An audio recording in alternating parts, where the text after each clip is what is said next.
Hi, it's Jen Tiller here, the Breathing Coach. Thank you for joining me today. I'd like to take you through some very simple, gentle, relaxing exercises to help you breathe better. We're all breathing around 20 to 30,000 times a day. It's a lot of opportunities to improve how you feel. But most of us just go through the day breathing the way we normally do, and if we're a bit tense, breathing's a bit tense and maybe a bit shallow. And by the end of the day, we're tired and stressed and possibly grumpy or sad. So let's come back to finding how good breathing can just release all of that. And your body will feel better and your mind will be calmer. So let's start by considering the difference between good breathing and bad breathing. So ideal breathing involves low, slow breaths, using the abdominal muscles as the bellows they are designed to be. So expanding into the tummy, contracting to blow the air out. Softly, gentle muscles, just like that. Not, You don't need tension. We've got enough of that in our lives. So, tummy breathing, if you can. You've got 3 layers of muscles there. Down further. And using those to expand and contract, to make room for the air to come to the bottom of the lungs, and then to just softly push it out again through the nose is ideal. It means you get the best oxygen uptake and you are breathing through the nose, which means you are filtering the air. Right now, that's never been more important. Your body has a chance to minimize the ingress of pollens, of viruses, of mold, of toxins. It filters and pre-warms and moistens the air so you get the best possible quality arriving in your lungs. And when it's exchanged here, more of it reaches everywhere you need it, because every cell needs oxygen. And a good immune system has a high level of oxygen. But I'm talking about breathing slowly. Now you might think that if you want more oxygen, you need to breathe faster. So, but it doesn't work that way. If you breathe too fast, and certainly if you breathe too shallowly, it's like blowing up too many balloons. And you may have done that and realized just how dizzy and awful you feel, even if you don't have a condition like asthma or panic attacks. It's all about balance between the oxygen, the carbon dioxide, and another gas you may not be familiar with, nitric oxide. If you're really interested in the biomechanics, go and look up the Bohr effect, B-O-H-R. Go and have a look. Anyway, so let's just see if we can make sure you are breathing correctly. If you were to have a hand here and a hand on your tummy, and you were to take a big breath right now, just one, in and out, really exaggerate it. The question is, does it look like this? Or even, or this?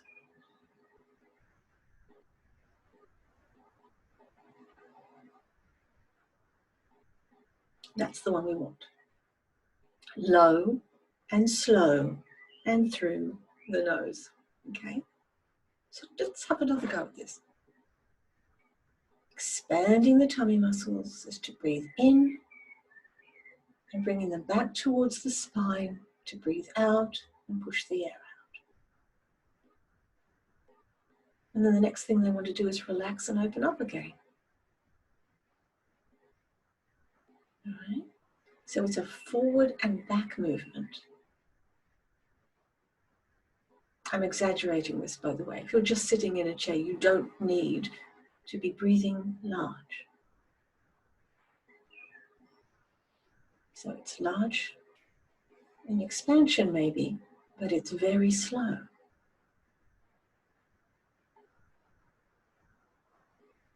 And if you're meditating, it will be even smaller and slower. But if this is new to you, just celebrate engaging your tummy muscles at all. I forgot how to do it for years, decades. And I was quite surprised that my tummy muscles were interested in working. But they're designed for it. When you spend a little bit of time practicing it, it really works. Now, it might be easier for you if you go and have a little practice lying down flat somewhere, whether it's on a yoga mat or on your bed later, and put a weight, a heavy book, if you've got a piece of crystal, something like that. And then if you're lying flat, you can have that there, and you're just pushing it up and letting it drop down. It's just sometimes easier to lie flat and do that. So breathing into the tummy and using the muscles to push the air out and make room for the next breath.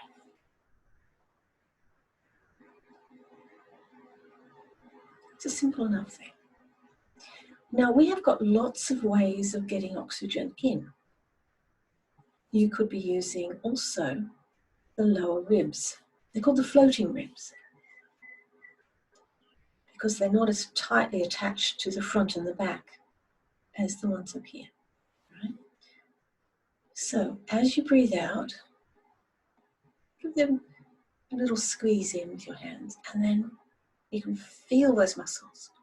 You breathe in, push your hands apart.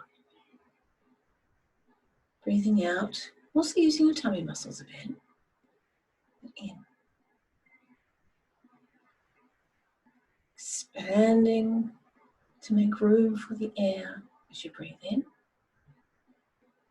And contracting to push the air out.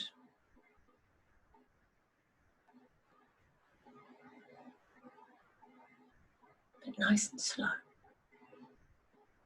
And through the nose. Now, if your nose is very blocky, you might say, I can't breathe through my nose, it's blocked. And it's one of those spiral things. The more you mouth breathe, the more your nose blocks up and so on. So even if you can just close your lips a little bit, so breathing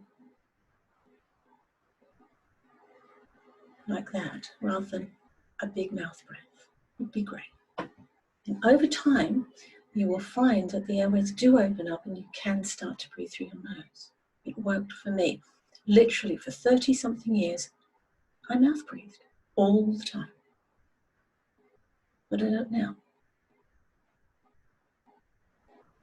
Just let that thought go through the mind. Okay. So as you're breathing into this space, the air is coming into the bottom of the lungs.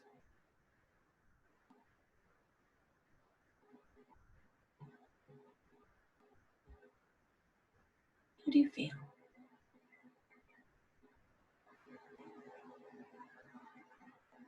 Most people find it very relaxing. Because one of the things that fast breathing does is it takes you into fight or flight mode. It revs up the immune system in an unhealthy way. You get cortisol and adrenaline. Everything's on red alert. But when you have a stronger, calmer immune system, everything just lets go, including the muscle tension.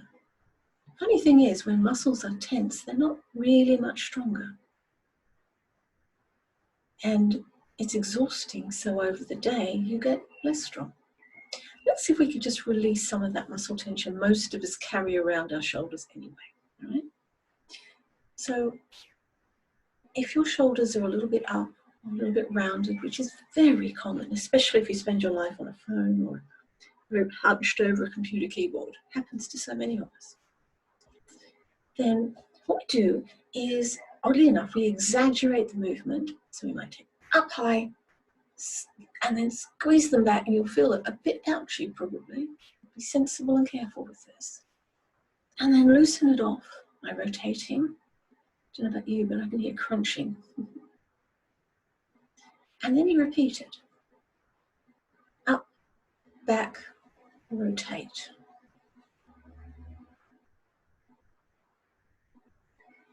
Wiggle them around a little bit like that, forward and back. And one more time. Up, squeeze back, and loosen off.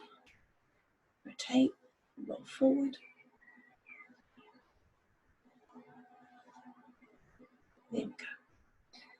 Because the odd thing is that if you deliberately increase tension in the direction your body's already doing it, and then give it an alternative, and you repeat that back and forth, you're contrasting. The tension, relax, tense, relax. Your body will always go for the best option you give it. No one wakes up in the morning and says, how tense can I be today? You might go, how tense am I going to get today? Not the same thing. Now let's try another one. Quite often, as I said, people will round their shoulders. It's very common. So let's exaggerate it, but in the nicest way. If you bring those shoulders around, give yourself a hug. You need a hug. And you can even give yourself a little massage. Yeah. And then take your hands all the way up to the sky. So we're still keeping them in, up. And then I'm doing twinkle, twinkle, little star up the top. Twinkle, twinkle. And then very softly, bending your elbows, and gradually just allowing them to fall. If you bring your hands, palms up, softly, slowly floating downwards. And putting your hands, palms up on your lap. How do your shoulders feel?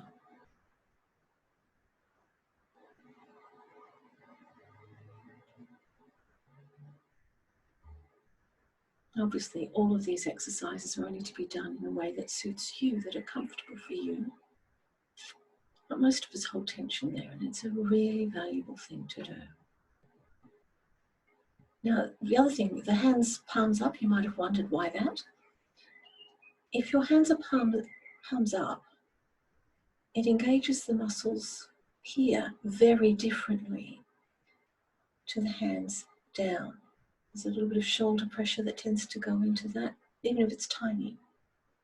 And tension happens here. You bring them palms up, these drop, and this opens up, so it's easier to breathe into your tummy. Does that make sense? Okay. So some of these things are very, very basic.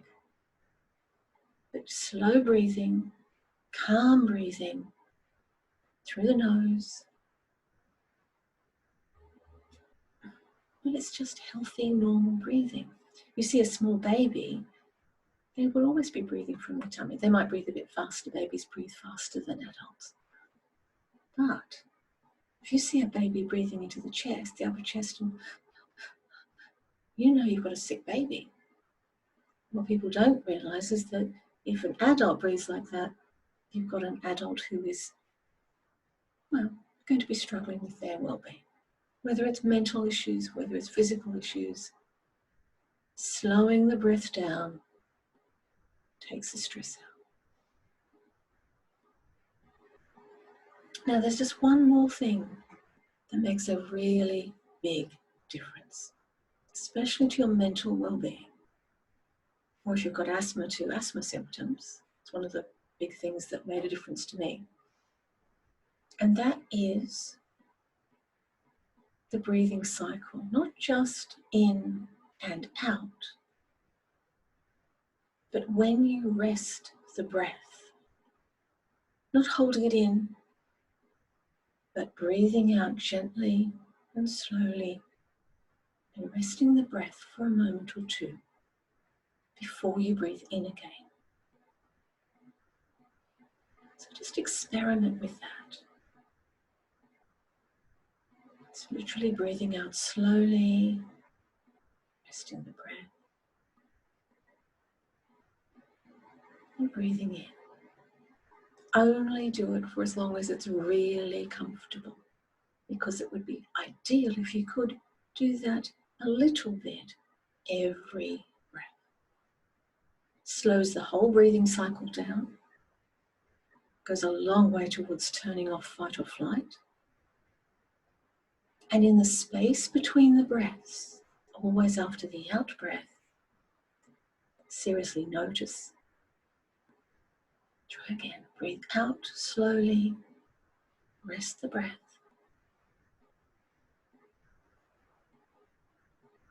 And breathe in again. Did you feel that stillness, that quiet and that peace that is waiting there between every breath? It is not a try, it is just allow and notice. Whereas if we hold the breath in, remember the tapping on the shoulder and the... No. Breathe out slowly through your nose if you can. Rest the breath. And in that pause, that rest after the out breath, there is a still mind, beginning of peace. And it's waiting for you between every single breath you take. So these are simple things you can do throughout your day. Breathe slowly, using your tummy muscles, filtering the air through the nose, resting the breath after you breathe out. And if you catch yourself being a little bit tense in the shoulders, as so many of us do during a busy day, squeeze, release. It works wonders. If you'd like to know anything more about the deeper work of good breathing, or you have other issues you'd like to explore around tension or trauma, I'd be delighted to help. You'll find the contact details in the description. I wish you a joyous, peaceful day, and breathing that supports your well-being for life. Namaste.